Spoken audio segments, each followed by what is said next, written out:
Dark Chocolate, a show about ZK products where we break them down with rich flavors and sweet insights. I'm Omer, and I'll be co-hosting this episode together with Queenie. Today, we are thrilled to be joined by Ben Fisch, CEO and co-founder at Espresso Systems, Ethereum interoperability layer. Ben, it's great to finally have you here on the show. Great to join the show. I'm so excited that you're doing this show and that you invited me. Could you please start by introducing yourself and, at a very high level, Espresso? Yes, absolutely. So I'm Ben, and I'm the co-founder and CEO of Espresso. We started Espresso a number of years ago. I've also been an academic for a very long time. So I'm a professor at Yale, and I've been researching in this general space since maybe 2013. And I've been involved in building other projects in the past. During my PhD, Filecoin helped start Chia, was involved in Eco and a number of other projects. And when we started Espresso, it was actually focused on a different problem. It was focused on kind of solving the balance between privacy and compliance. And then we decided to pivot the product and work instead on solving problems of interoperability and general speed of confirmations in blockchains that support layer 2 applications. So yeah, maybe we'll leave it there and then we can go into more details. Queenie, you want to start? Yeah.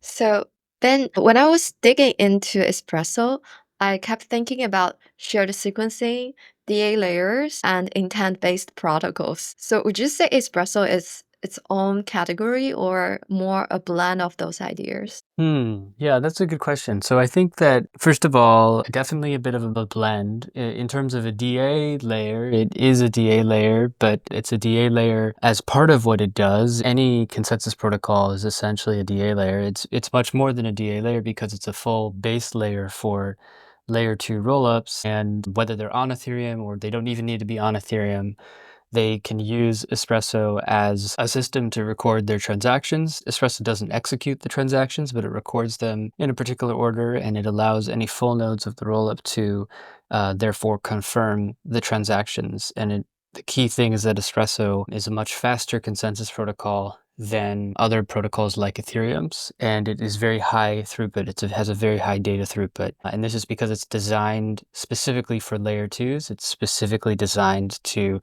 record transactions, not execute them. And so as a part of that, of course, it also makes data available, and it uses the fact that it doesn't need to execute the transactions in order to smartly shard the data across the network. So no individual node needs to have all the data, and that is, a more throughput efficient mechanism. In terms of shared sequencing, the interesting thing about this term is that it has evolved over time. And so part of the issue is that when people started using the term shared sequencing, not everyone was using it in the same way to mean the same thing. When we started using the word shared sequencing a couple years ago, what we meant is that it was a shared consensus protocol that finalizes the ordering of transactions, and that many different rollups are using it. And that's still what Espresso as a network primarily does today. However, most other people at the time were using the word shared sequencing to refer really to shared building, where the parties that were actually building transactions for say a number of rollups and were actually smartly ordering them and executing them with knowledge of the state of those rollups were the same party, and thus would be able to do things such as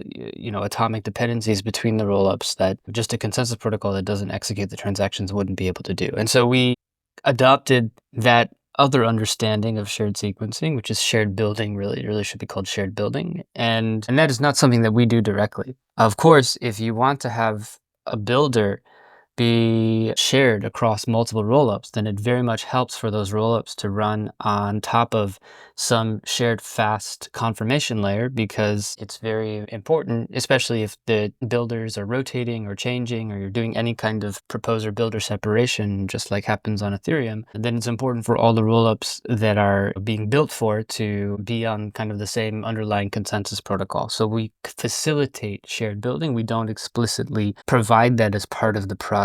You can easily build things like proposer builder separation or marketplaces on top of Espresso, leveraging the fact that it's a fast consensus protocol for rollups. Cool. Thanks for clarifying. Then I want to dig into the cross-chain feature, then is it possible for other DA layers to have this cross-chain confirmation feature, or Espresso has a unique component or feature for this? That's also a really good question.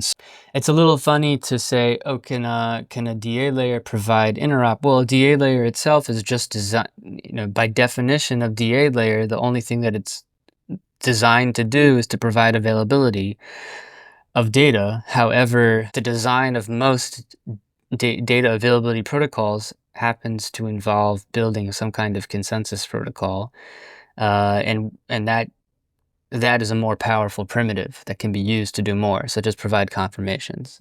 We know what's interesting is that you can build DA layers without building consensus. So for example, EigenDA is not a consensus protocol. Celestia is a consensus protocol.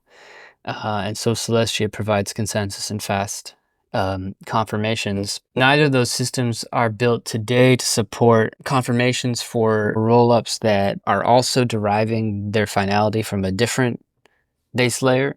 So for example, Celestia has sovereign rollups on it, but rollups that are running on Ethereum and using Celestia for DA are not using Celestia for fast confirmations, whereas Espresso is built to support rollups, regardless of whether they're native, sovereign rollups on Espresso or they are rollups on something like Ethereum, and getting the protocols to work together so that you can get a confirmation from Espresso, but then ensure that whatever the confirmation that comes from Ethereum is consistent with that eventually is kind of the key additional step that you need to take. So in summary, all these technologies are closely related. Usually when building DA systems, you actually build more than a DA system. You build something that's a full base layer, but that's not a requirement to build a DA system. That's very cool. And you just mentioned actually Espresso is super fast and has high throughput as a confirmation layer. So what's the secret sauce? Well, it's just really consensus engineering. I mean, one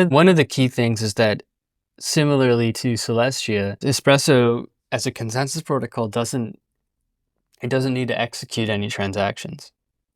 These other consensus protocols like, Ethereum is slow for a whole other different set of reasons, but any of these other consensus protocols, Solana, Avalanche, whatever, they were all designed in kind of the monolithic era of blockchains, and so the focus was replicating the data across many different nodes and having all of those nodes execute to agree on a state transition. And as soon as you remove that burden from the consensus protocol, then you remove the requirement that the data needs to reach all nodes at the same time.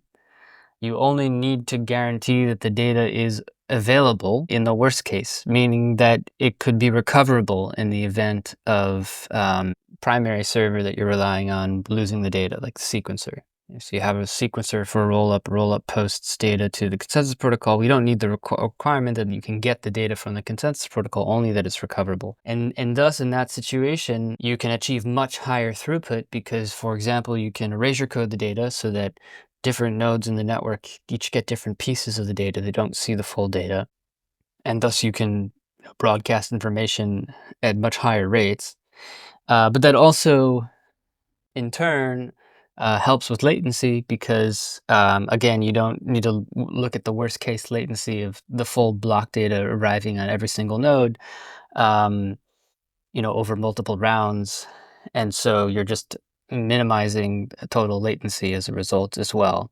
On top of that, there are other things that we've done. We're still making tweaks to the protocol. For example, we originally were relying on a high bandwidth content delivery network, leveraging the fact that the consensus protocol we build on top of, which is very related to the hot stuff protocol from a number of years ago. It's gone through some transformations and we made small improvements to it as well. But it has this property called response, which means that it will move as fast as the network will allow it to. And this is unlike consensus protocols like Ethereum or earlier versions of Tendermint. There are versions of Tendermint that have this too, where if you run on a very fast network, then your consensus will progress as soon as you get enough signatures. And if the network is not as slower, then it will just take longer for you to reach consensus, but you don't have to wait some minimum amount of time for this to happen, like you do in other consensus protocols, such as Ethereum's. And thus, we try to optimize things on the optimistic path. So we run like a high bandwidth content delivery network, very much like the infrastructure you would find in any Web 2 system. And the point is that if that's working, then everything happens really quickly. And if it's not working, then you still make consensus happen, but it just takes longer. But today we're kind of gutting that and realizing that actually many of the validators participating in the network are very high bandwidth. So this content delivery network is not fully leveraging the bandwidth in the network. Making your consensus protocol go fast is always just a kind of a constant engineering challenge of trying to take advantage of the realities of who's participating in your network and kind of, balancing going really fast for the configuration you have today, but also trying to plan on scaling for the future. And that's just an inherent engineering challenge. Got it. And I assume the major users of Espresso should be the layer twos and probably Yeah. also bridging protocols. I'm curious, are they only use Espresso or they use Espresso and also maybe Ethereum or other solutions at the same time? Yeah, so totally right. As a consensus protocol, as what I would call a base layer that is just responsible for providing availability of data and ordering of data, the primary user of Espresso is a layer 2 chain.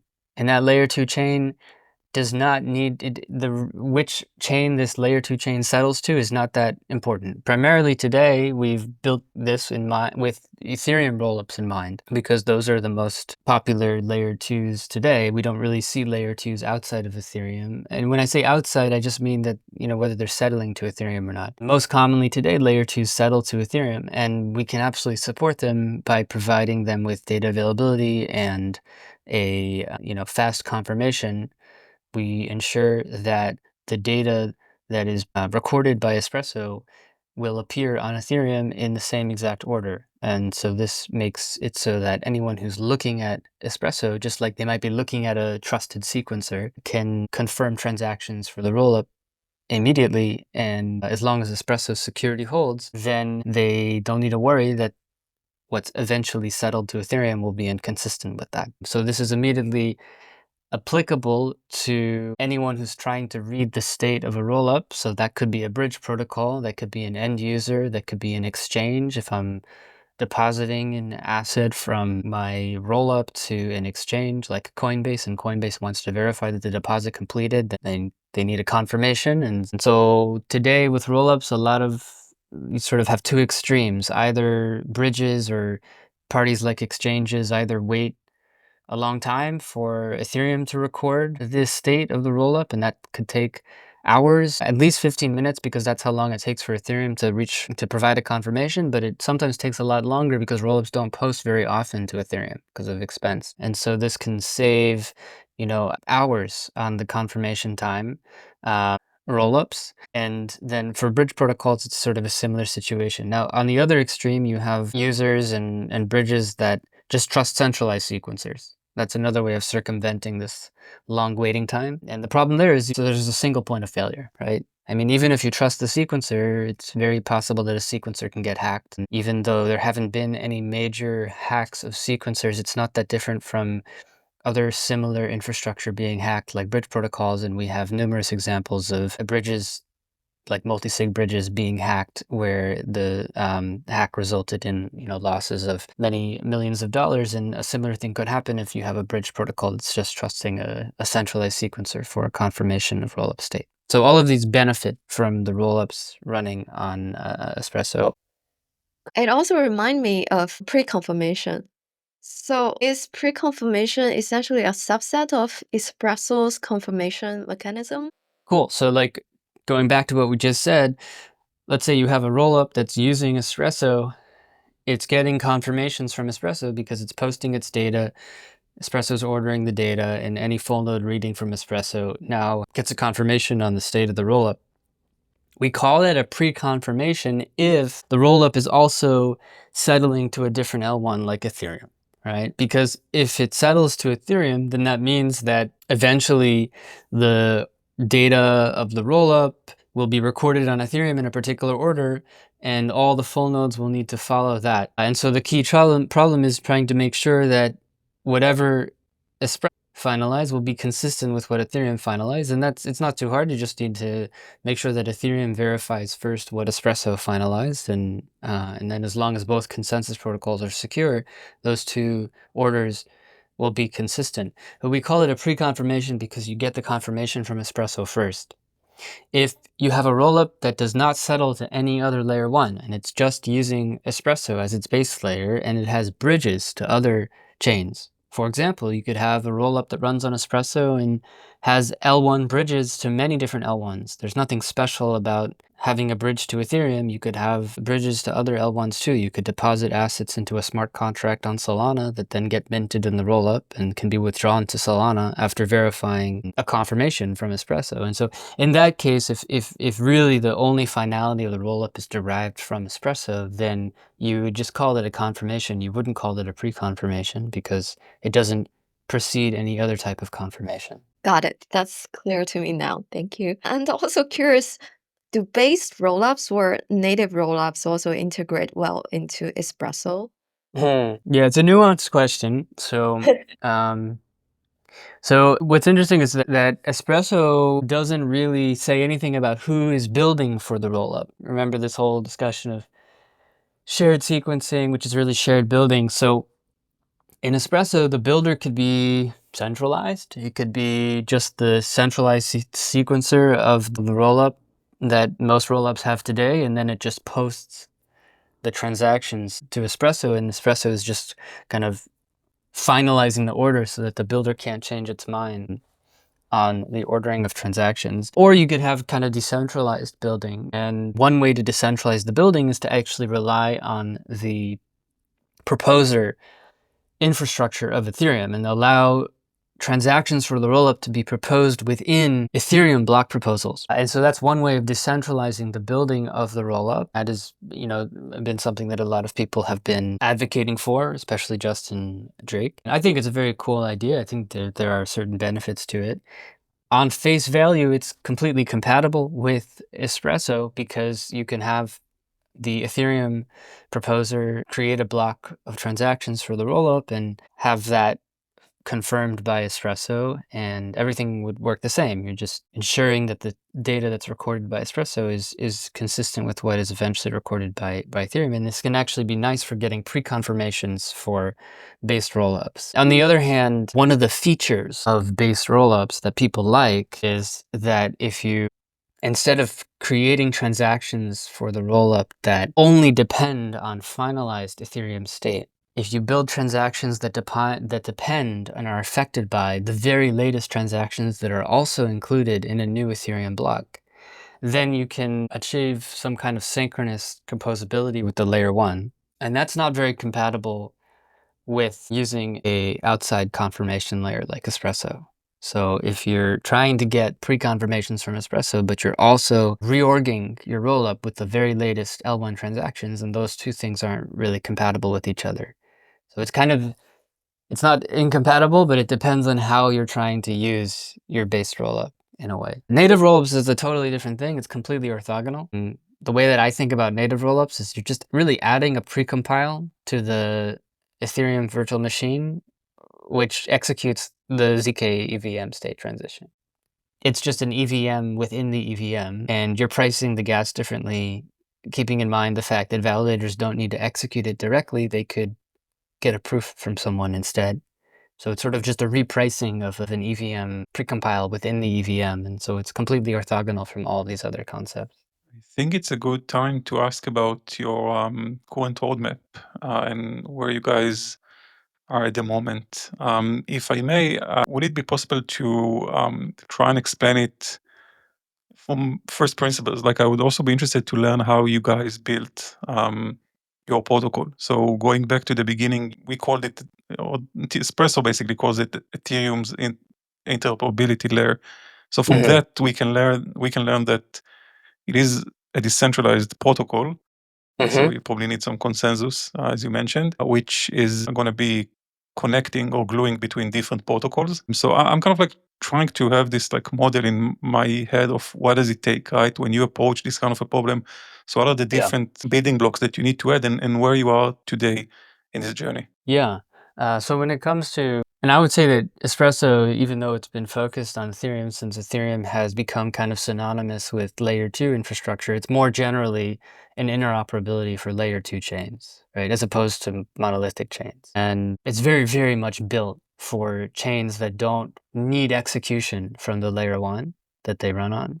They just need a service that orders the data, makes it available, and then they can leverage proving technology to convince like clients who aren't powerful enough to execute their transactions of what their state is. And so it is a protocol for interoperability of chains that have that architecture, which today is, primarily chains on layer 2 chains on Ethereum. And if you think from first principles about what's important for interoperability, well, it simply comes down to the ability of chains to talk to each other. What is talking? Well, talking is sending messages to each other. And applications within the same chain, they talk to each other. They have zero latency communication because of just function calls, right, between applications. And the fact that you can include multiple transactions within the same atomic block that involve multiple applications and inter-process communication between them. So when we have different chains, then we just have the same problem, but it's now an asynchronous communication model. And so the most important thing for getting interactions across different chains to be as similar as possible to interactions in the same chain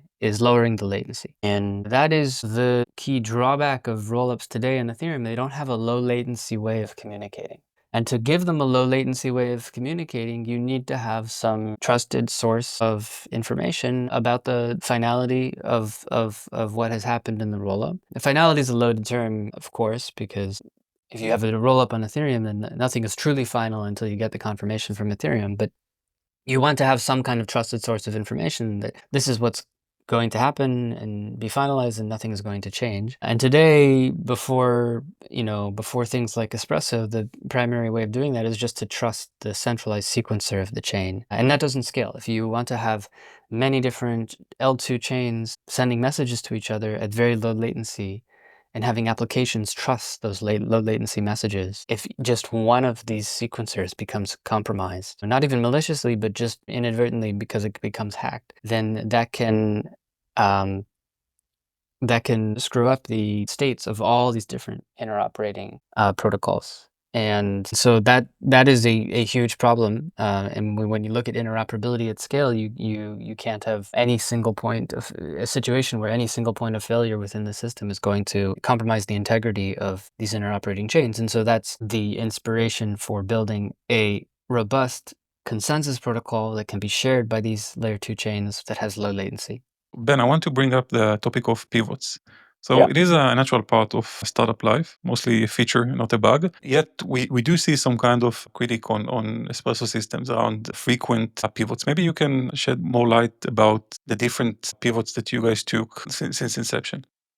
Sure, yeah. There's only one major pivot, and that was moving from building a privacy product to building what we're building today. It's interesting. This space is, I think, quite different from other industries still in the sense that people really focus on narratives more than anything else.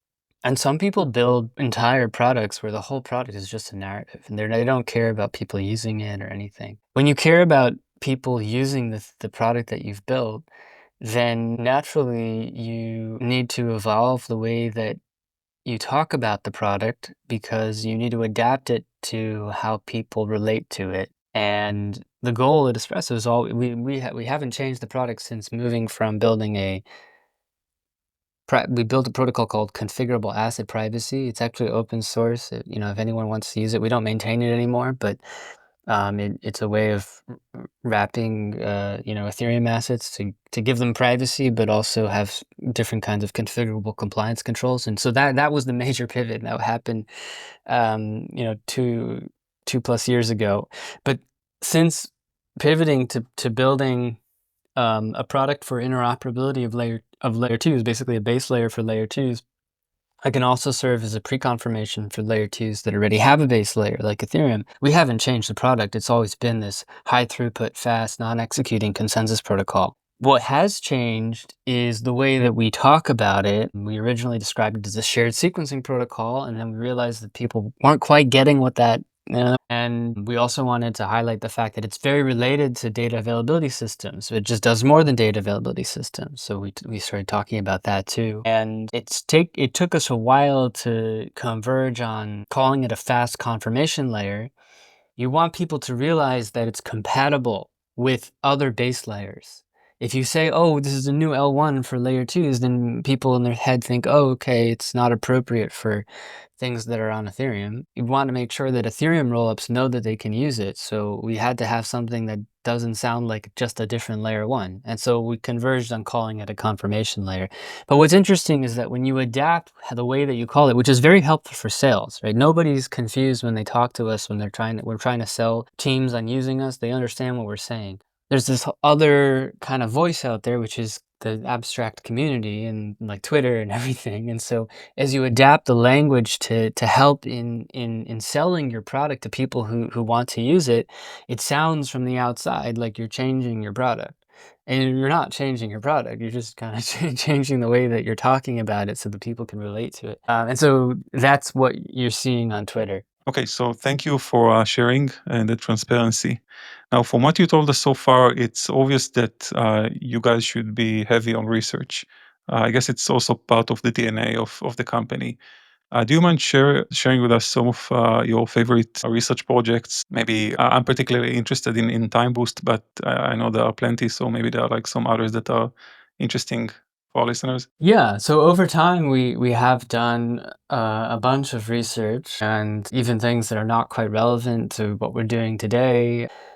Way back when we were working on privacy, we sort of came up with this hyperplonk proof system, and that's been built on and used in other proof systems and ZK rollups today. We've done other core research on proof systems too, and like obviously that's not the most directly relevant to what we're doing today, although we do use proof systems as part of, interestingly enough, the way that we distribute the data over the different nodes in the system. We have every node verify some kind of proof that they're getting a erasure code of the data that's consistent with the Merkle root of the block. And so we actually do use snarks for that. So I'm particular to snark research because it's also what I work on in my academic career. But in terms of what's most relevant to Espresso, we've done a number of other things. So we did a bunch of research on shared sequencing marketplaces. So how do you have kind of a joint auction between different rollups for auctioning off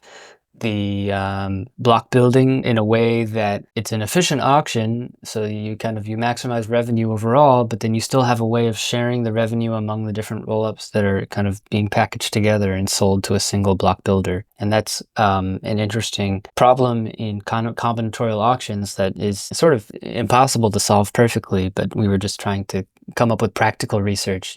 Economists will say, oh, well, this is impossible, but then you still want to do it. So you have to figure out something that, works in practice. And so that is kind of still open, ongoing research, in fact. And it'll be very interesting to pilot that with teams that are interested in doing some kind of joint combinatorial auction along with other rollups.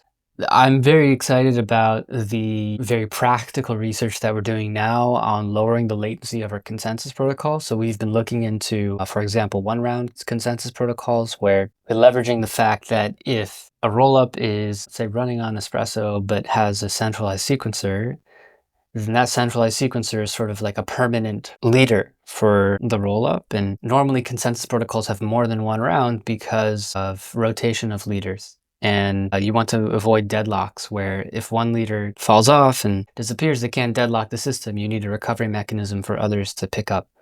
But the interesting idea is that, okay, well, if the sequencer for the rollup deadlocks the system, then fine, like just fall back to a slower consensus protocol to recover from it. Optimistically, you can move a lot faster.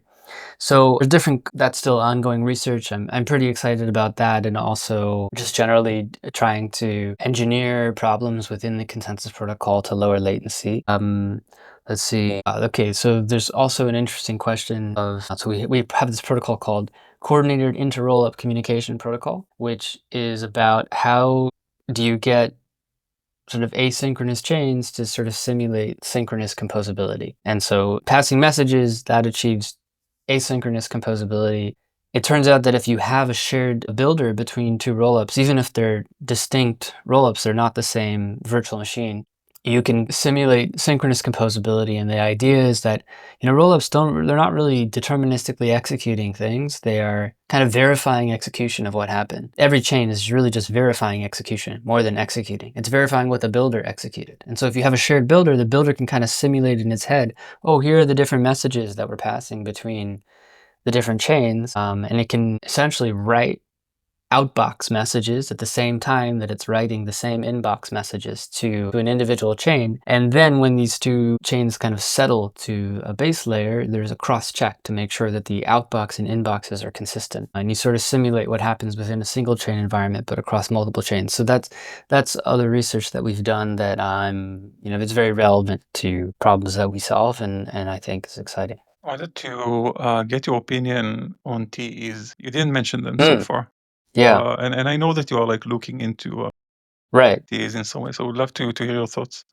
Yeah, well, I mean, TEs are kind of the ultimate cheat code. They're the ultimate cheat code because anything that you can do with cryptography, you can kind of just do with a TE. And so I've been using TEs since my PhD when, around the time that they became first commercially available. And there isn't really anything that interesting. It's just that, look, well, if I can't do this fast enough using a zero knowledge proof, I could use a TE in place of the zero knowledge proof. If I can't do fully homomorphic encryption, I can use a TE instead, or I can't do obfuscation, I can use a TE instead. I think the interesting thing is figuring out how you can minimally rely on a TE. And so TEs are extremely powerful. They can do obfuscation of programs.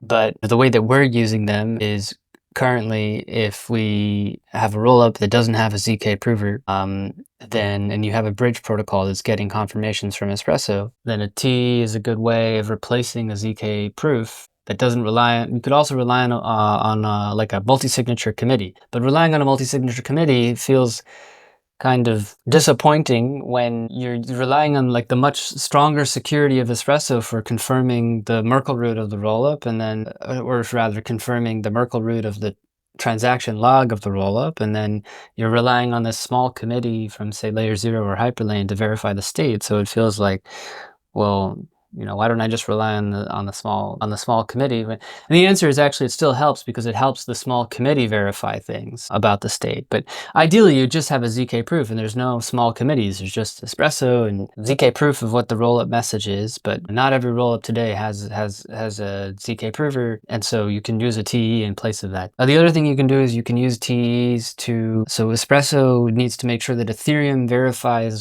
what Espresso confirmed for the rollup so that Ethereum confirms exactly the same transactions in the same order. And for that, we have a way of doing that we have a light client on Ethereum, but it's more expensive to use the light client. So an option for rollups is to use a TE in place of that light client. And this is for a similar purpose. It's for Ethereum to be able to verify that Espresso reached consensus on this block. And it's just a faster way of doing that. So I think that ideally you shouldn't use TEs if you can use cryptography instead, but they're a nice cheat code to circumvent the expense of using cryptography if you're comfortable with the trust assumptions behind TEs.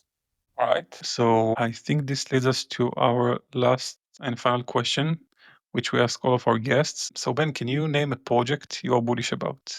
A project or product or Espresso? Sure, yeah. So actually a project that I'm pretty excited about right now is Pin AI. So I think that one of the things that we're lacking, and that maybe is because I've focused on building infrastructure, maybe jaded on infrastructure. I mean, I think infrastructure is extremely important, but I think what we're really lacking in the blockchain space are just applications beyond trading protocols. And so it's really exciting to see teams that are trying to build at the intersection of crypto and other application domains. And so Bill and Davide are two people who I've known for a while in this space, and I'm excited about what they're building. Fantastic. So with that, we'd like to say thank you so much for joining us today.